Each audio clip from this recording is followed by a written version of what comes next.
and welcome back. How are the boys? Good. Doing good, lads. Happy New Year to you.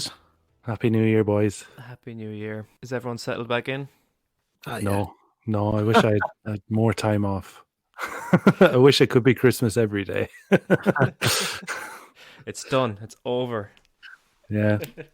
So I think we should shake the show up a bit with the new year. For our first episode back, I think we will do something a bit different where we'll try give you a full history of something, because we always touch very so slightly on these kind of histories. We always like scratch the surface of them. But I think with this one, we'll try give a nice account of one particular thing. And if there's anything in the future that people would like to kind of have a bit more of a deep dive on, just let us know on Instagram, or perhaps we'll look into it. We also have some questions from Instagram people from today. So I think we should just answer these as we go on quickly. I think this will be a short one. Someone has asked, Star Wars original trilogy versus Indiana Jones trilogy. Which one is better? That's a tough answer, to be honest, for me. I love Star Wars, absolutely. I think that's the winner. Pull the band-aid off. It's Star Wars. Well, it's just funny because only recently I watched the Indiana Jones trilogy and I enjoyed it immensely. But yeah, it doesn't hold a candle to Star Wars, obviously. So there you go. A better question, right? A better question would have been, what's better, Indiana Jones and the Crystal Skull or the entire new Star Wars sequel trilogy? I was just thinking that. I'm glad that the person asked the Indiana Jones trilogy and they didn't count that last piece of shit. Yeah. But, it's a better piece of shit than all three combined. It's actually an all right piece of shit compared to those three pieces of shit. I'm going to go for Crystal Skull because I haven't seen it. Frank, you've made the right choice. Yeah, I wish I could say the same for the other Star Wars ones. I have I'm not even a quiz, just a bit of a guessing game, or maybe you know this to start off. Who currently are the top 5 most listened to artists on Spotify?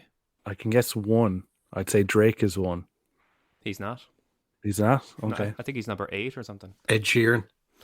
Ed Sheeran is number 5. So this fluctuates now because this is down to monthly listeners. So this is as of January 13th. Yeah, fluctuates with if someone's released a single. If Drake released a single tomorrow, he'd probably be number 1. But yeah, so number 1 is Ariana Grande. Number 2 is Justin Bieber. Number 3 is The Weeknd without an E. Number 4 is Dua Lipa. Number 5 is Ed Sheeran.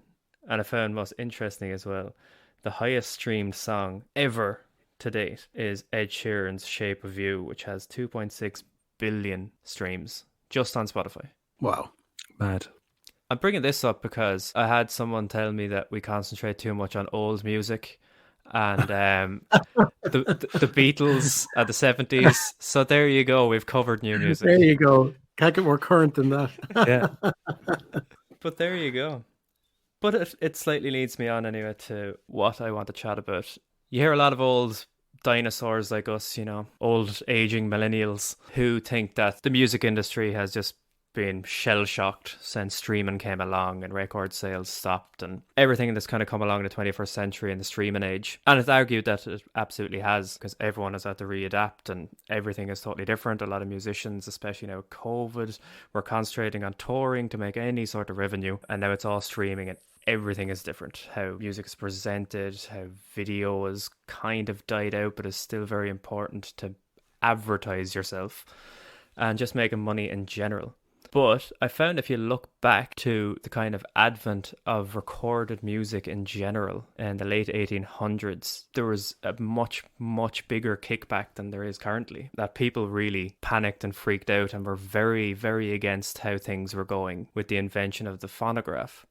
I think we should just take a little deep dive into recorded music, and I think that should be our topic for today on the music industry and recording in general. I mentioned the phonograph there, which was first invented by Thomas Edison in 1877. It was recorded using tin foil, which could only last for a few plays. The first thing he ever recorded was Mary Had a Little Lamb. But I think what is most interesting about it is when he copyrighted or patented it in 1878, his predictions are kind of what he thought it would be used for. Didn't really mention music just yet. Later on, he did quote, or there was a quote from Edison saying the phonograph will undoubtedly be liberally devoted to music. But some of the early things that he said it would be used for would be for dictation and letter writing, books like audiobooks, which are kind of only getting popular now. Family records, like recording your family tree, your history, old sayings, and people's last dying words before they died. For education purposes, to replace teachers, for people to record their thoughts, memories, notes, and then for toys like talking and crying. I think that's incredible that music, obviously it still needed to be perfected to properly reproduce music, but I think it's brilliant that those were his initial ideas for what this new technology just created. Yeah, absolutely. And if you even kind of go back about a decade or so before Edison, and this is very much with absolutely no music in mind, who effectively his predecessor, really. There was this French guy called Edouard Leon Scott de Martinville, or Scott for short. And basically in 1860, he invented the phonautograph. And essentially how it worked was you had this membrane and a stylus, and it would basically try and trace a waveform. And his whole idea was if a camera can replicate what the human eye sees on paper, then this phonautograph can try and replicate what the human ear hears on paper. So he literally he got this phonautograph to work. And I'm not going to go into the technical end of it. I wouldn't be all up in it, but he basically got it to work that it traced on. It was kind of like a very early form of wax paper, and it was the waveform, but you couldn't listen to it. He had nothing to play it back, and that was his intention. He never wanted it to be listened to. He literally wanted to invent some form of nearly like a language to read this, you could see what it says. And his whole inspiration, just as you said there, Frank, with his effectively his predecessor, Edison, was he had a lot of academic friends at the time, in Paris, the big universities and that. And they used to complain to him that they get up in the middle of the night and think of like a new equation or a new theory, but sure, they'd fall back asleep or whatever and, forget half of it. And he said, God, wouldn't it be brilliant if there was some sort of device that could record that? So that was his whole idea. And the kind of tragic thing with him then was he was at the end of his life when Edison's phonograph was really becoming a big thing. And I don't think he regretted it as such, but he did think, if I had went that bit further with it, because he abandoned it shortly after he invented the phonautograph, because no one really was interested in it, and he didn't bother with his whole new language thing or anything, so he just scrapped it. It is kind of crazy. I think the same thing happened with Edison, in that because of the whole putting on tinfoil thing, that he kind of hit a brick wall and didn't really know what to do with it. It wasn't until, Alexander Graham Bell, obviously, invented the telephone and stuff. With the money that he had received from inventing the telephone, he kind of sent his brother, Chichester A. Bell, which is the best name ever, Chichester. Fantastic. And a colleague of his, Charles Sumner Taintner, which is also not a great name. Taintner. Like, what an awful name. Yeah, he gave them money, I think, in 1886. And what they came up with was the gramophone, which used the wax cylinder, which was basically scribbling the waveform onto cylindrical shaped piece of wax. So it could be played back a hell of a lot easier and a hell of a lot more durable than tinfoil. And that's when the market kind of starts to hot up, because you can actually sell bits of wax. It was very hard. Like the tinfoil thing was just like, here, listen to what I just did. And then that was that was it. But the wax cylinder could actually be marketed and sold and monetized.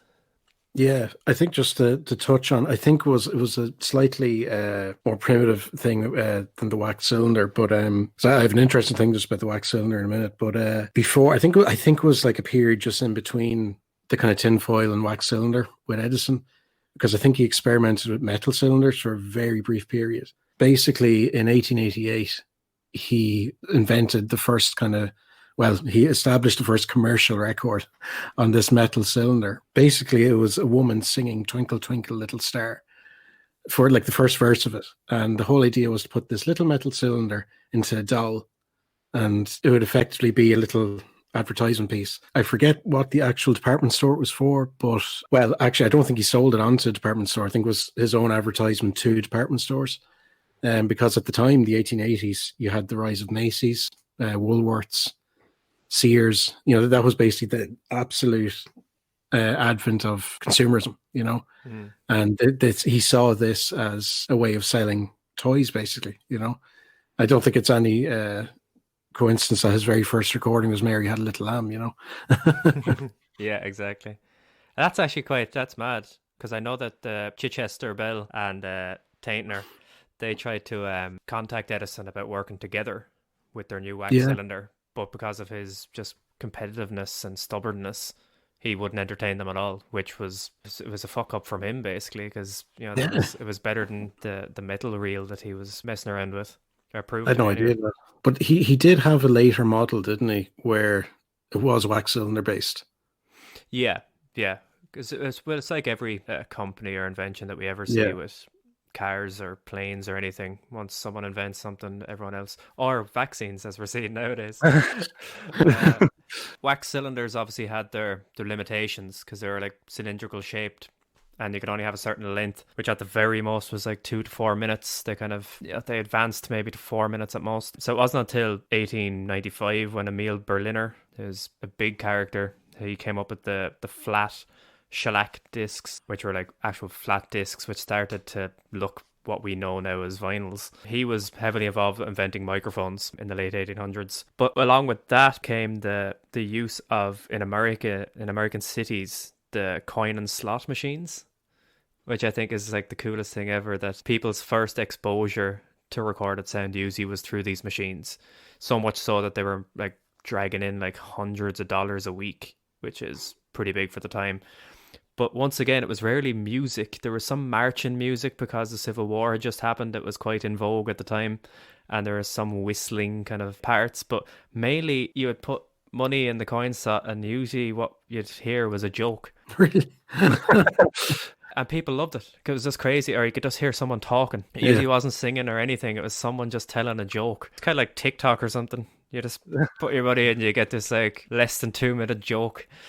But yeah, that was the first use because like stuff like the discs that Berliner made was like the first time that it could be kind of transportable and not inside like a lab setting or factory setting almost.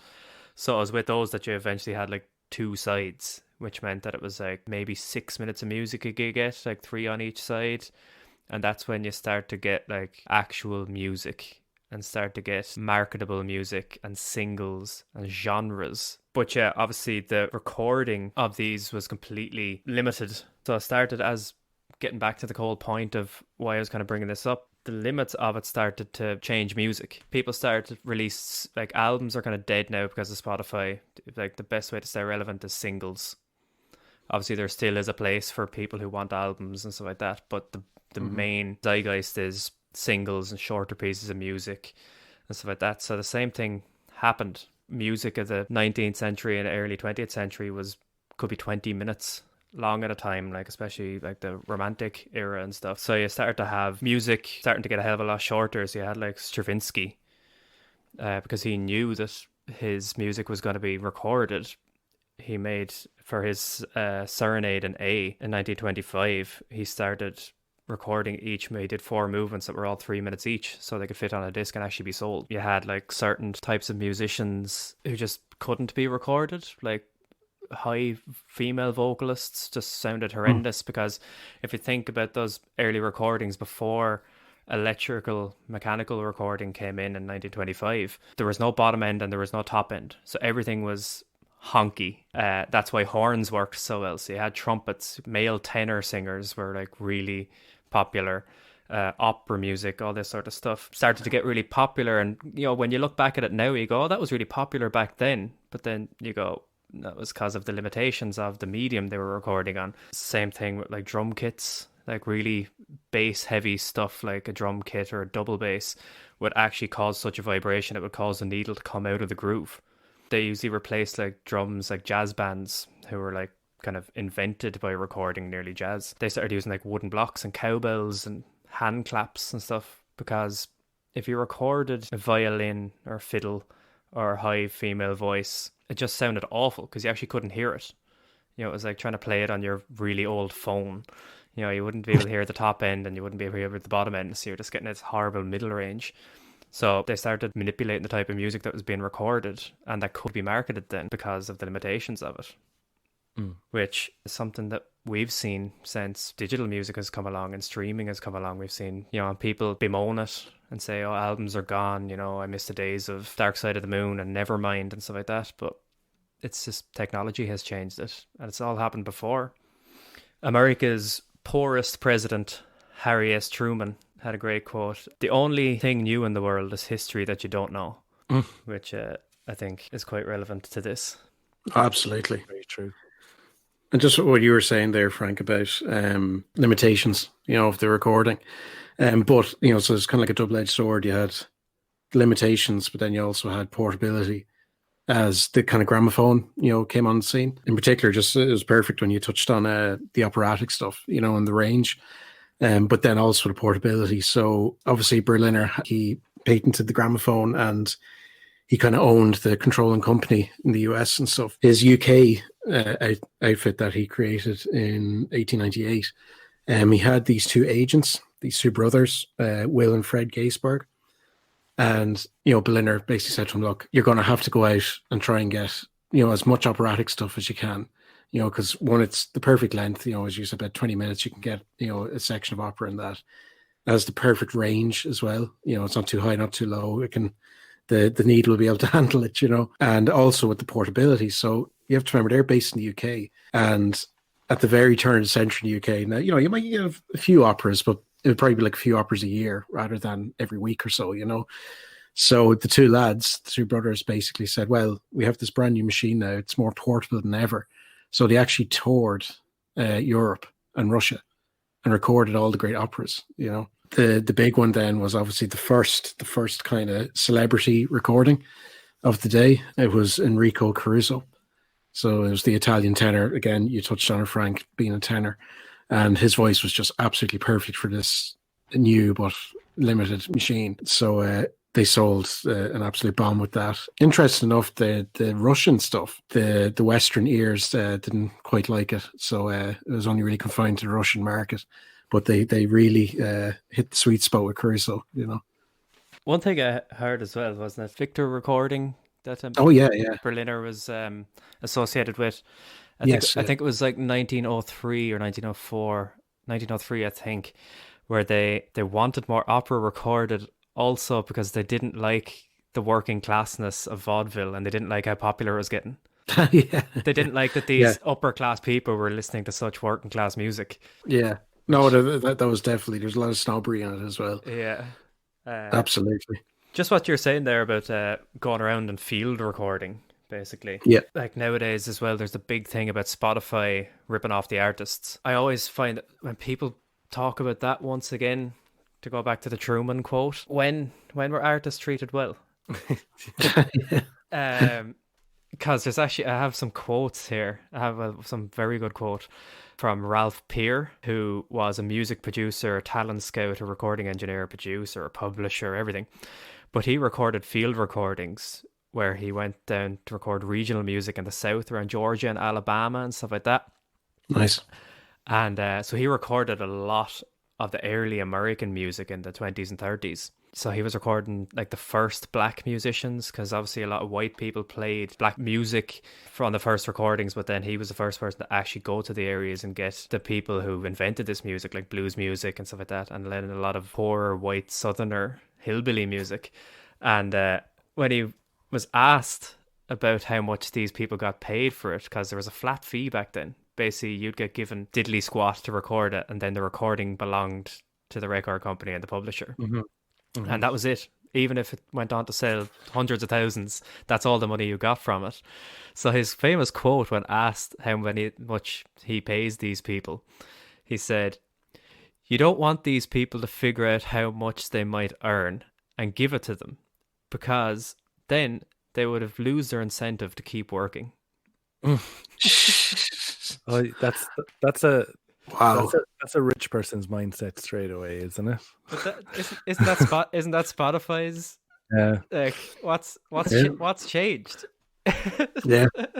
Absolutely. But reminds me of The Departed when he's like, feed him shit and keep him in the dark. But it was actually brilliant there because you've touched on that now, like that the whole power of even before Spotify, the big record companies and stuff, not giving the poor artist enough, whatever. But I have a perfect example of a absolute proto DIY, do it yourself, completely at home, and the profits go to you 100%, right? So it's actually one of the first known recordings, Irish recordings of traditional Irish music. Actually came from actually came from an Irish American. Now he was actually born in Ireland, but most of his life he spent in America. And his name, now I'm sure a lot of traditional Irish people out there will just go, they'll jump out of their seat for joy when they hear this name, Patsy Toohey. I can hear them all now. I can hear lads in Sligo going mad. Yeah. But anyway, he was an absolute virtuoso in playing the uilleann pipes. He's an unbelievable piper. Basically, he copped on, this was around 1900, so he copped on that there was a massive Irish diaspora, obviously, across the world, from kind of the 1840s, for the famine and that, and a continuation of immigration all the way up into, right now, 1900, when he was starting to do this. The 80s. Yeah, I know. I obviously continued for decades on afterwards. But anyway, so he copped on that there's this massive market here that I can tap into. Apparently, he made tons of money gigging essentially in New York and Boston and all that, and he used the proceeds to buy. It was probably one of the last models of the wax cylinder phonograph. It was just, I think it's called like a standard home, whatever, series type thing. He basically made his own catalogue of 150 wax cylinders of jigs and reels and airs on the uilleann pipes. And he sold them across the world. And apparently he was instrumental in preserving an awful lot of the old traditional Irish jigs and reels. But there you go. DIY back in 1900. Unreal. That's mad. He's like Michael Flatley before his time. Yeah, exactly. Yeah. But it was mad because it was mailed to order that he did, so you'd put in your order and he'd literally ship it out to you no matter where you were, That's genius. And it's a rare case, a very rare case as well of someone actually making money. Incredibly, yeah. As you'd say, Ian, in Loud, get that man a Coke.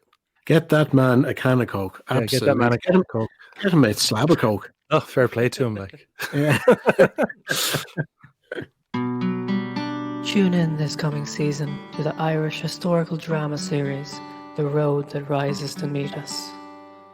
The story of a family in rural Ireland at the turn of the century, torn apart by war, religion and deceit. I'm going to America, Daddy, because I'm gay, alright? You are no son of mine. You will stay and fight against Cromwell with me and your brothers. Cromwell has been gone for hundreds of years, Daddy. Will you get over yourself?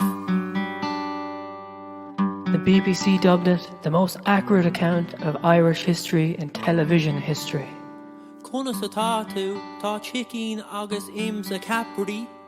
You're going to have to learn English, man. I can't bleed and understand you. The Irish Times called it the most dramatic programme since Glenroe. If they take our pints of stout from this town, is there even any point in being in this town?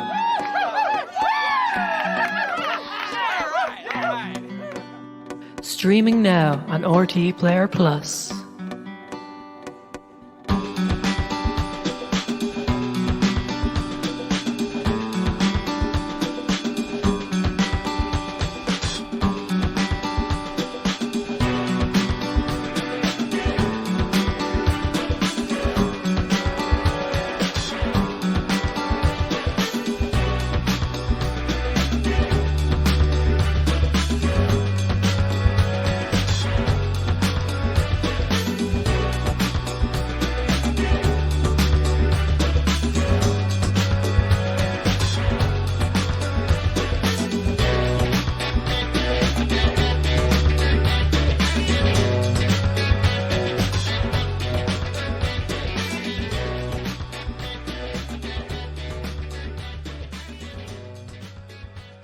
But yeah, to go back to people like absolutely kicking back against the format and this new thing is like people were freaked out because like obviously in 1925 you have the electrical magnetic way of recording which made like studios basically, which meant you could make singles and you could market it and everyone could listen to it at home.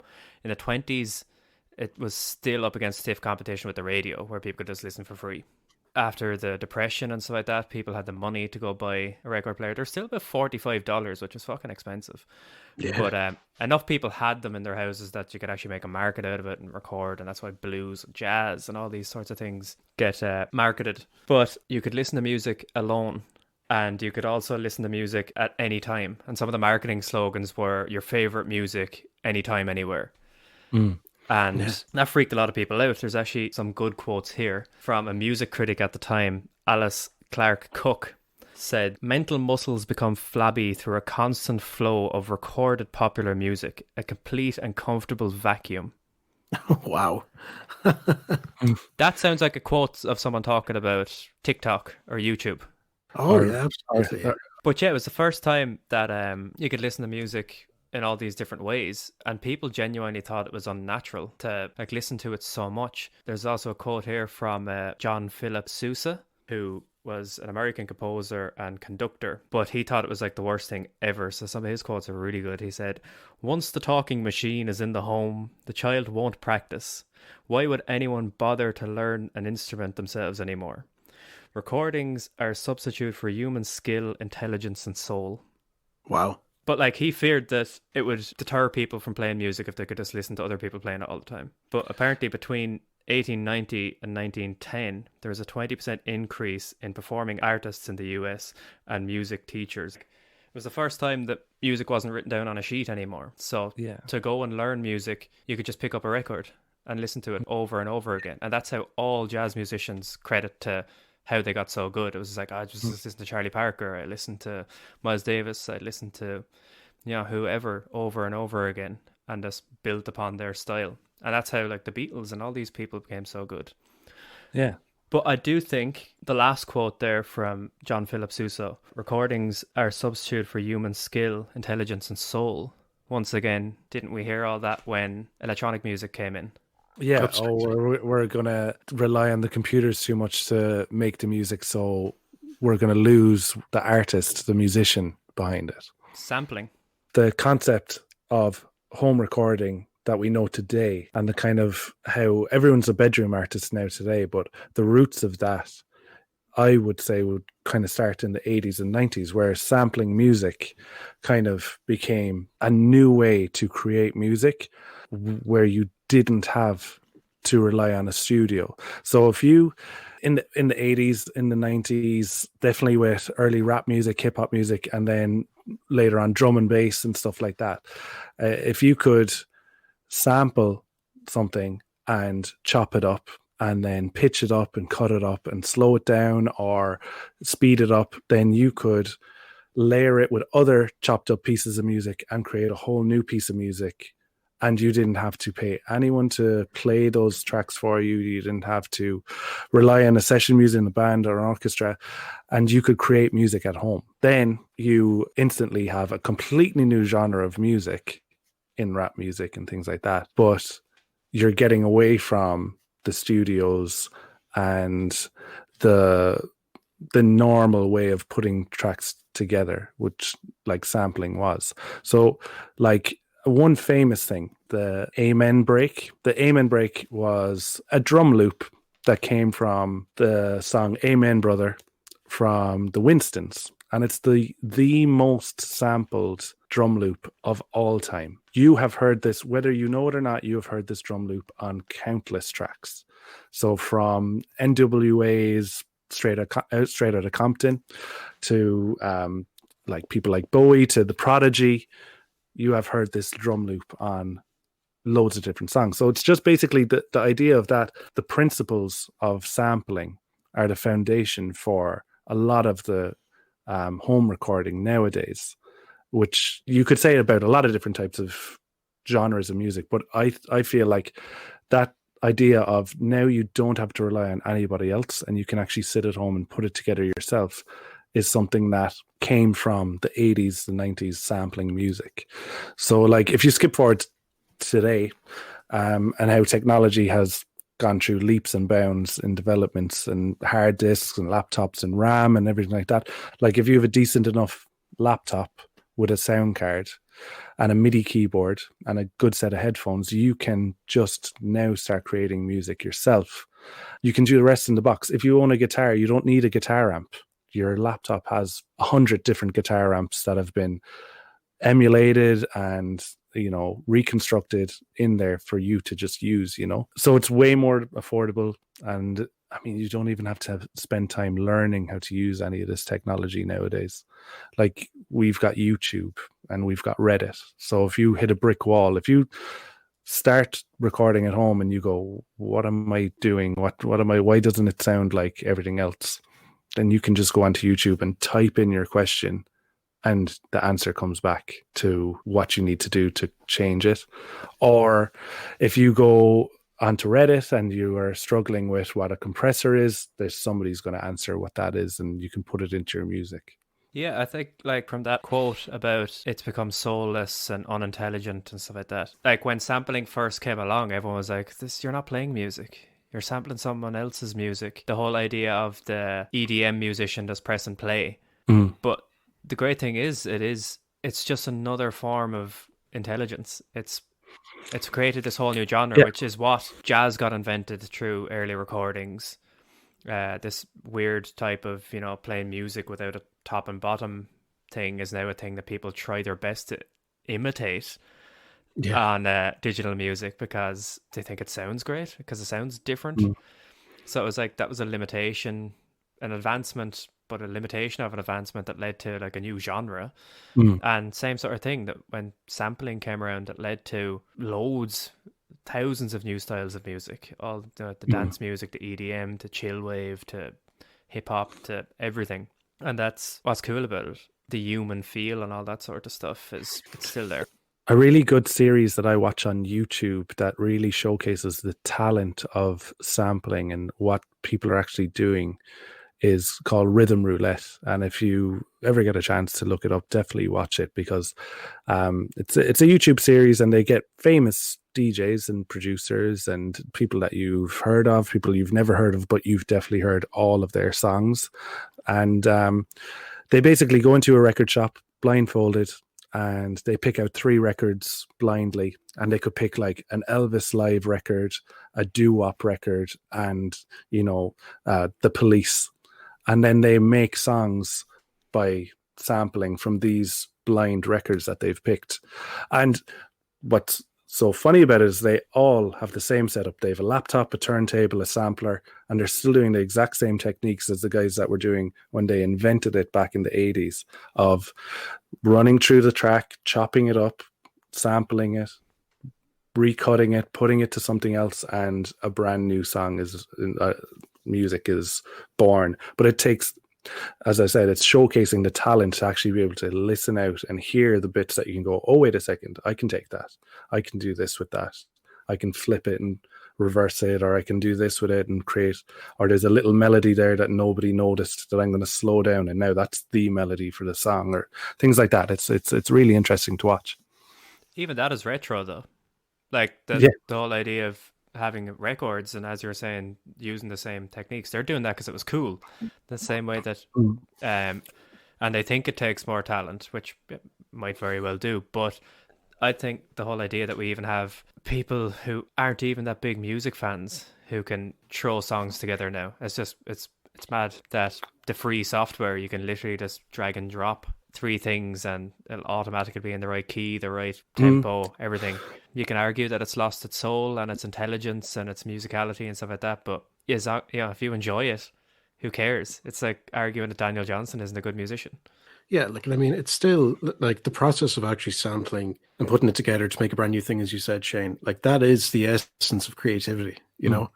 Like, you mightn't necessarily have written the song from start to finish, every instrument or whatever, but you're sampling something, you're making something new, you're forming essentially a brand new spiral shape, you know, like it is creative, like inherently creative. And the funny thing as well with these people who drag and drop music and stuff like that, and you can say though they're lazy or they're not even that big music fans, it will usually shine through that if they're not really innovating or doing anything kind of cool, they won't really get listened to. you know. Well, that's the question I wanted to kind of bring to you as well at the end of this, is that where does talent come into it? Because the one thing that stuck in my mind when I was thinking about all of this is that, like, yes, now the means is there. Everyone has the means to create music. Everyone has and it's relatively affordable and it's relatively easy to get it out there. But that doesn't necessarily mean it's going to go anywhere or it's going to be so. But in my mind, it's the people that are more talented at it, the people that actually are better at putting together music or have a better understanding of music, at least. They're the ones that you hear about more. For me, it comes down to like this. It's the same in everything. It's the same at music. It's the same at sports. It's the same with Formula One driving. It's the same with cooking. The best people will be the people who are obsessed with it. Now it's quite difficult to market yourself on top of your obsession. Usually you will make it if you're absolutely obsessed with something. And that's where talent comes into it. If you're obsessed with cutting and chopping up bits of sounds digitally, you will create something that's fairly cool because you've spent so much time with it. You know what is good and what isn't good and what works and what's new and what's innovative. Accidentally, you're not going, this is innovative. You spend so much time with it. You will be, if you spend loads and loads of times with a guitar, you'll be impressive at it. Like that's it. It's the thousands of years old adage: practice literally does make perfect. You know, Exactly. But this is one for you then, with that in mind, like, you know, as we've went through the history recording there and as it progresses and all that, as it's going on now, you know, we're at the absolute cold face of modernity now at music and recording and various equipments. As you said, Shane, you have everything at your fingertips. Yeah. Do you think now it is just literally becoming completely 100% nearly manufactured, where you have your grid, you know, you have your plugins, you're like a real clean, sterile, the likes of us where we do like the imperfections? Are we in the minority, or is it just a general discussion there? Like, you know, the whole thing, how you say, like, you know, it's throughout the decades, even more so now, you know, the way make the studio the instrument or an instrument, you know, it's like the other instrument basically is the studio. But do you think that's a literal case now where everything is at your fingertips, the electronic studio? Everything can be quantized if you're bad at timing. Everything, if you hit a bum note, you can just draw it in on a MIDI line. What about yourself, Frank? What do you think? It completely depends what you're wanting to do. Like, if you're wanting to go, I have this sound in mind, and then I have this sound in mind, and one of the sounds that you have in mind is a drum kit or a flute, and it physically involves you playing the drum kit, the flute, the guitar, whatever it is, and you physically are hitting it. But then the other thing that you have in mind is this weird kind of bit crushed kind of sound that you're going to program. And you're going to go, I'm going to program this bit for that. And that's how this song is going to go. Then you can't record that song live without a click to begin with. Because to mix that in for when it comes in on the chorus is not going to work. What are you programming it to? You're going to go, well, we loosely play it around 90 BPM. And then you go, well, we can't just loosely base our drum machine to 90 BPM. It has to be bang on. Same goes if you have like echoes and delays and stuff like that.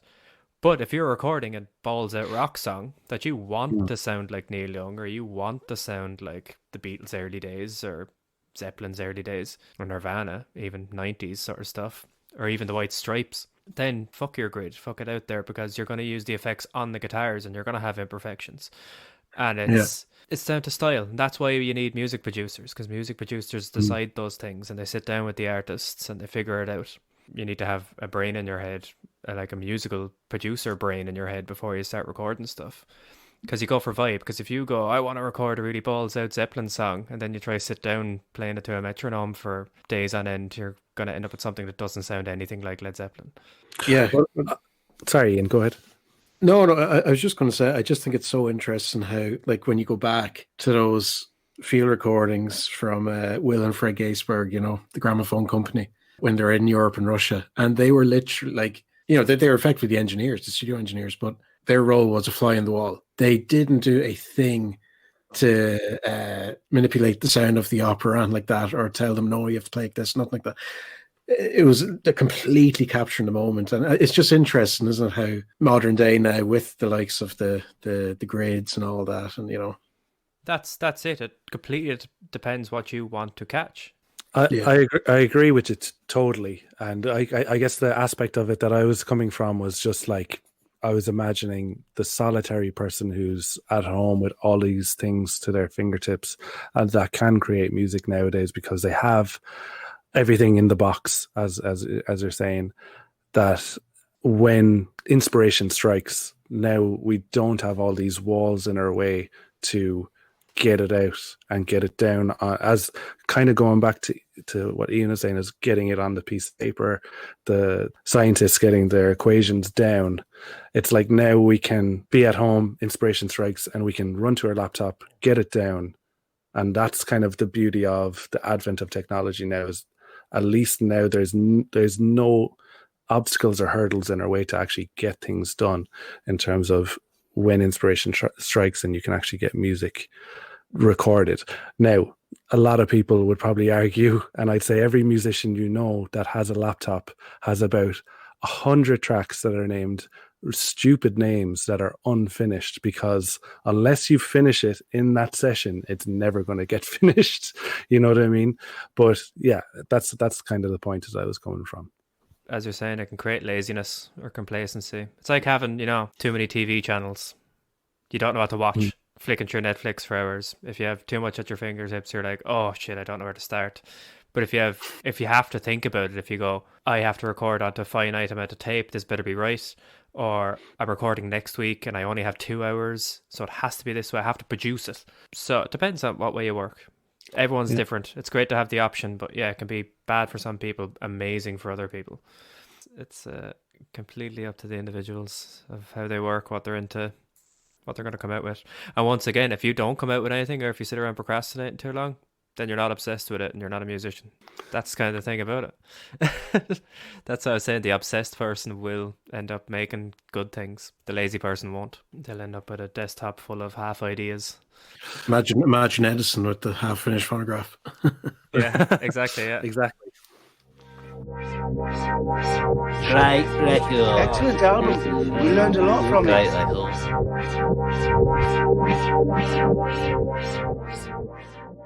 The Elephant Room recommends. And welcome back. Let's answer some more of these Instagram questions that we got from our loyal followers. Who co-engineered your first EP? It really sounds amazing. Top class stuff. So that question comes from young Michael. It was co-engineered by a genius called Brian Murphy. Yeah. And he did it. It was so amazing that he'd done it completely single-handed. I do remember there was a boy there that was like moving mics around and stuff like that, but I can't remember his name. I've no memory of another person. I hope that answers young Michael's question. Another question here. Are the Elephant Room Republicans or Democrats? I would say it's a very long-winded answer. I'd say that we're hardcore central. Yeah, interest all the way. But of course, are we talking about Lincoln's Republican Party back in the day, or? Well, if so, I'm absolutely Democratic. And finally, our last question is, who or what is Philip? I think that's Philip with an F, so I think that's in reference to our song Philip Off. You're most capable to answer that, Frank, definitely. Philip Off was the surname of a girl called Emma Phillipoff who went missing in Victoria, British Columbia on Vancouver Island in November 2012. Yeah, the song is in reference to her. She's still missing. And it's a pretty heavy subject, but when I first heard about it, it kind of fascinated me. Just how people go missing is pretty fascinating in general and very, very scary. But yeah, it's kind of a fictionalized version of what may have happened. And yeah, so that's what Philip refers to. Shall we move on to our recommendations? Yeah. Ian, what do you have for us? So in keeping with our golden oldies and being known for on about old music, not anymore. Not anymore, no. I'm going to bring up a brand new old track from Neil Young. So he actually released this just before Christmas, so we missed out on recommending it, with our last episode, called Goodbye Christians on the Shore. and it was recorded with the Stray Gators. So it would have been post harvest and just before the Time Fades Away tour. So we're looking at that here. An interesting story about the initial release of his archive, his Volume 2 archive, which is long anticipated, really. I'm sure we've all been waiting for it. But he released it back in November in 2020, and he released 3,000 copies of it. And he just sold out like that, just gone completely. And nowhere to be found, like streaming noise, nothing. And there's just a complete backlash.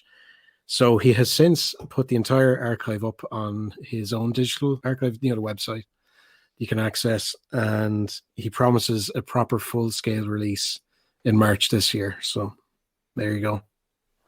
The sheer volume of work he recorded in the 70s is unreal. Oh, sure. Like stuff that's been in the can, like that song there, 48 years. And he probably has another hidden album. Oh, it's amazing. Absolutely amazing. My recommendation is a documentary about MIA. It's called Matangi Maya MIA. She's a musician from Sri Lanka, but she was raised in England. The documentary is a biopic about her childhood and how she was raised. Like, she was an immigrant to England when she was 10, a Tamil, North Sri Lankan. She fled the Civil War, didn't really see her dad as soon as she moved to England because her dad was one of the founders of the Tamil resistance. But yeah, the documentary kind of documents how she grew up wanting to be a filmmaker, went to Sri Lanka but found it very difficult to get information out of people and actually make a film that was going to document to the world the problems that were over there. So she decided she'd play music from just kind of making music videos and stuff like that. She worked with Elastica, went on tour with Elastica and made a documentary about their tour. And from there, decided to become a musician, started working kind of with urban music. And like her second album, Kala, which had Paper Planes on it, and was kind of her breakthrough album, that was recorded like everywhere. She went to Jamaica to record it. She went to Africa. She went to Sri Lanka and recorded children, local musicians, people talk and everything. But yeah, it's a fascinating documentary. It documents all of that and goes all the way up to, her flipping off the camera at the Super Bowl and all that. She's pretty exceptional that she became a massive pop star and had a very rebellious attitude. It's pretty commendable. But yeah, I'd recommend going to watch that. Nice. It's on Netflix, I'm pretty sure. Shall we bring this to a close? Yeah, I think it's time to come to an end. Yeah, if you have any comments or questions, leave them on the Instagram page and we'll take care of them. Until next week, see you later.